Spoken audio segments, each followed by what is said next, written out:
Policia ka arrestuar një 37 vjeçar që deklaroi në spital se ishte dëmtuar aksidentalisht me mjet prerës, ndërkohë që ishte vetë plagosur me armën e zjarrit që mbante pa leje. Gjithashtu në pranga u vu vëllai dhe shoku i tij pasi i fshehën automjetin ku dyshohet se u vetë plagos aksidentalisht 37 vjeçari.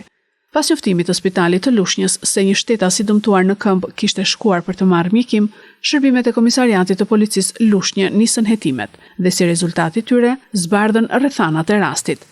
Në përfundim të veprimeve hetimore u vu në pranga shtetasi i dëmtuar AM 37 vjeç, si dhe vëllai i tij shtetasi IM 33 vjeç dhe shoku i tij shtetasi FV 40 vjeç.